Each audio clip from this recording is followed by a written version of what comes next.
तो दोस्तों इस वीडियो के अंदर हम एक ऐसा स्टॉक डिस्कस करेंगे जो कि अंडर वैल्यूड है, उसमें वैल्यू काफी बची हुई है इन्वेस्ट करके पैसे बनाने की, जिसमें हम इन्वेस्ट करके अच्छा खासा पैसा बना सकते हैं। इस वीडियो के अंदर हम डिस्कस करते हैं वो स्टॉक की मतलब हमें क्या क्या रेशियो इसके देखने चाहिए और उस सेक्टर की और भी कंपनियां हैं उनके क्या रेशियो चल रहे हैं और ये सेक्टर आगे आने वाले समय में कितना ग्रोथ कर सकता है। अभी जो है कि न्यूज आ रही है ग्लोबली कि अमेरिका जो है यूएस मार्केट जो है यूएस की इकोनॉमी जो है वो रिसेशन की तरफ बढ़ रही है, क्योंकि जो अभी उनका डेटा आया था, जो उन्होंने एक आंकड़ा लगाया था, रेशियो लगाया था, उससे ज्यादा बेरोजगारी वहां पे आती हुई देखने को मिली है इस डेटा में, जो अभी डेटा आया है हाल फिलहाल में। तो दोस्तों इस वजह से जो है कि ये अमेरिका जो है रिसेशन की तरफ जा सकता है, अभी गया नहीं है, जा सकता है, ऐसा जो है न्यूज आ रहा है। तो दोस्तों अगर ग्लोबली गिरावट आई है, हमारे मार्केट भी नो डाउट फ्राइडे को जो है कि 300 पॉइंट गिरते हुए देखने को मिली है। निफ्टी सेंसेक्स में भी जो है कि काफी बड़ी गिरावट देखने को मिली, बैंक निफ्टी में भी मिली। बट दोस्तों हमें क्या करना है, रिसेशन ये हमेशा तो रहेगा नहीं, जिंदगी भर के लिए तो आ नहीं रहा है। जब कोविड जैसे सेशन को निपटा दिया और ग्लोबली मार्केट भी उस चीज को भी निपटा दिए और आगे की तरफ बढ़ गए, तो ये रिसेशन जो आ रहा है ये भी हमेशा के लिए तो आ नहीं रहा है। इससे ऐसा तो है नहीं कि ये पहली बार मंदी आएगी, और भी मंदी आई है, चली गई है, मार्केट तो ऊपर ही गया है फिर बाद में। तो हमें भी देखिए अगर गिरावट आती है तो हमें अंडर वैल्यूड स्टॉक जिसमें वैल्यू बची है, फ्यूचर पोटेंशियल ज्यादा है, फ्यूचर ग्रोथ ज्यादा है, वैसे स्टॉक को जो है कि सिलेक्ट करके रखने हैं। जैसे ही गिरावट आए तो हमें उस इधर उधर खोजना नहीं है, हमारे पास लिस्ट होनी चाहिए, ये स्टॉक हमको बाई करना है, इनका फ्यूचर अच्छा है, ग्रोथ अच्छा है, फंडामेंटल्स अच्छे हैं और प्रमोटर अच्छा होना चाहिए। सारी चीजें ए टू जेड हम रिसर्च करके लिस्ट बना के रखते हैं कि हमें ऐसे ऐसे खरीदना है। क्या पता कल ही गिरावट देखने को मिल जाए, मंडे को ही मिल जाए, ट्यूसडे को मिल जाए, नेक्स्ट वीक में मिल जाए। तो हमें जो है कि लिस्ट बना के रखना है कि हमें कौन से स्टॉक लेने हैं। जैसा कि आप लोग जानते हैं कि आने वाला जो फ्यूचर है वो पावर की तरफ मूव हो रहा है, पावर पे सारी चीजों को जो है शिफ्ट किया जा रहा है। जो हम अभी दूसरे पे निर्भर हैं, ये तेल जो है हमारे देश में तो होता नहीं, हम इम्पोर्ट करते हैं, तो हम ऐसा क्यों ना करें कि जो है कि पावर पे शिफ्ट हो जाए। ऐसा जो है गवर्नमेंट ने सोचा, उसके बाद धीरे धीरे हम जो है कि ग्लोबली लीड भी करने लगे और पावर की तरफ धीरे धीरे ग्रीन एनर्जी की तरफ शिफ्ट होने लगे। इससे क्या है, एक तो जो हम बाहर से इंपोर्ट कर रहे थे, महंगा पड़ रहा था, उस चीजों से हम धीरे धीरे छुटकारा पाएंगे और हम जो है अपने यहाँ जो ग्रीन एनर्जी डेवलप कर रहे हैं वो जो है कि हमारे यहाँ जॉब भी बढ़ाएगा। धीरे धीरे जो है कि हम एक्सपोर्ट की तरफ भी बढ़ेंगे। हम जो है कि बिजली बनाएंगे तो उसे आगे चल के जो है कि दूसरे देशों को बेच भी सकते हैं और नो डाउट बहुत तेजी से उस क्षेत्र में हम बढ़ भी रहे हैं, जिस हिसाब से गवर्नमेंट जो है कि उस पर फोकस कर रही है। तो जब ये सेक्टर अगर बढ़ रहा है, गवर्नमेंट भी इसको सपोर्ट कर रही है, प्राइवेट और पीएसयू दोनों ही सपोर्ट कर रहे हैं, बहुत तेजी से लगे हुए हैं, नो डाउट ये सेक्टर जो है ग्रोथ करेगा ही करेगा। पब्लिक अंडरटेकिंग कंपनी है, उसकी हम बात करेंगे। एक ऐसा स्टॉक जो कि इस सेक्टर में फाइनेंसिंग का काम करता है। अभी आपने देखा होगा इरिडा का आईपीओ आया था और इरिडा कई गुना भी हो गया, वहां से देखने को मिला काफी अच्छा खासा जो है कि मल्टीबैगर रिटर्न देके गया है और आगे भी दे सकता है, क्योंकि ये जो है सेक्टर काफी ग्रो करने वाला है आगे। लेकिन उसके वैल्यूएशन जो है कि काफी हाई हो चुके हैं। अभी कंपनी का मार्केट कैप है 1,73,000 करोड़ का, स्टॉक का जो पी है 8.79 का है।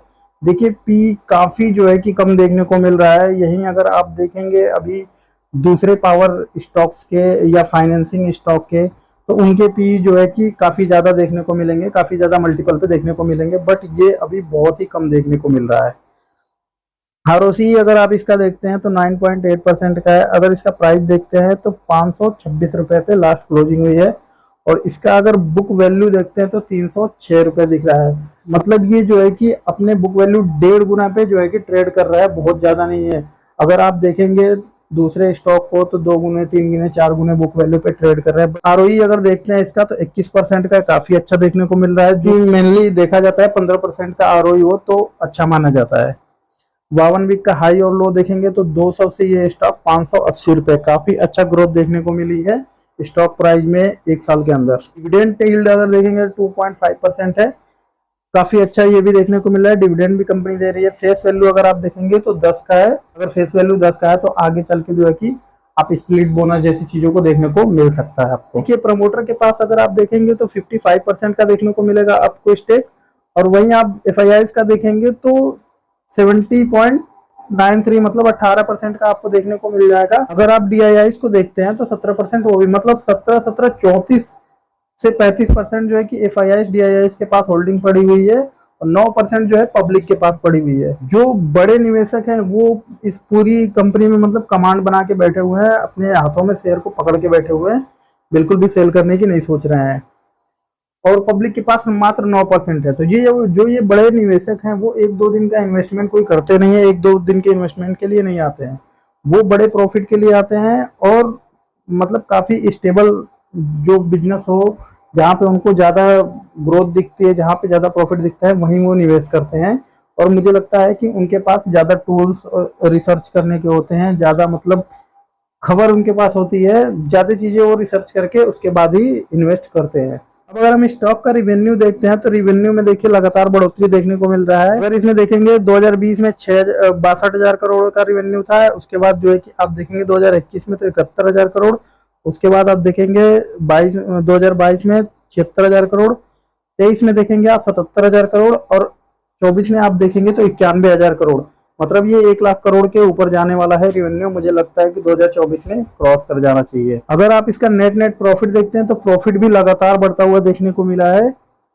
2022 में आप देखेंगे 18,000 करोड़ का प्रॉफिट था, 2023 में देखेंगे आप 21,000 करोड़ का प्रॉफिट, उसके बाद 2024 में आप देखेंगे तो 26,000 करोड़ का प्रॉफिट देखने को मिल रहा है। अभी 2024 चल रहा है, मुझे लगता है कि और भी ज्यादा प्रॉफिट बढ़ता हुआ देखने को मिल सकता है आगे। 6 अगस्त को इसका आपको रिजल्ट देखने को मिलेगा। उसके बाद डिविडेंड अगर आप देखते हैं तो 24 में आप देख रहे हैं तो 3.5 रुपए का डिविडेंड दिया है इसने फरवरी में, मार्च में देखेंगे 3 रुपए का दिया है और जुलाई में देखेंगे आप तो 2.5 रुपए का डिविडेंड दिया है, जो कि फाइनल डिविडेंड था। जो है कि 6 तारीख को रिजल्ट भी आने वाला है। रिजल्ट के बाद देखते हैं कैसा रिएक्शन देता है मार्केट। और अगर बोनस का अगर हम हिस्ट्री देखते हैं तो देखिए बोनस भी देखिए 2016 में 1:1 का दिया है, उसके बाद जो है कि 2023 में 1:4 का बोनस दिया है इसने।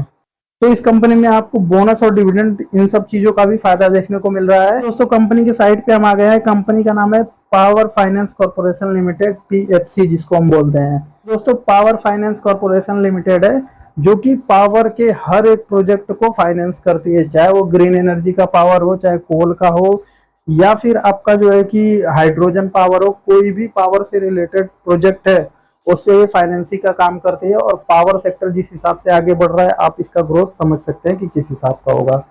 जो REC है उसमें ये उस कंपनी को जो है कि यही होल्ड करती है, मतलब ऑन यही करती है, गवर्नमेंट ऑफ इंडिया ही करती है, जिसमें आप देखेंगे कि 50% से ज्यादा की हिस्सेदारी पावर फाइनेंस कॉर्पोरेशन की है।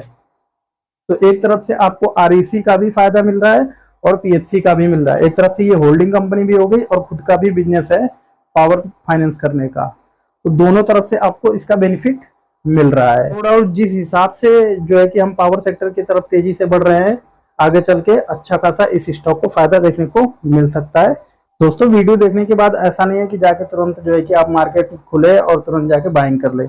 ये वीडियो सिर्फ मात्र इंफॉर्मेशनल पर्पज के लिए बनाई गई है, कोई भी खरीदने या बेचने की रिकमेंडेशन नहीं है। आप इस स्टॉक के ऊपर अपना खुद का रिसर्च करें, उसके बाद ही फाइनल डिसीजन ले हमें खरीदना है या नहीं खरीदना है। स्टॉक में कोई भी खरीदने की मेरी रिकमेंडेशन नहीं, ये मेरा पर्सनल व्यू था जो मैंने इस वीडियो में बताया।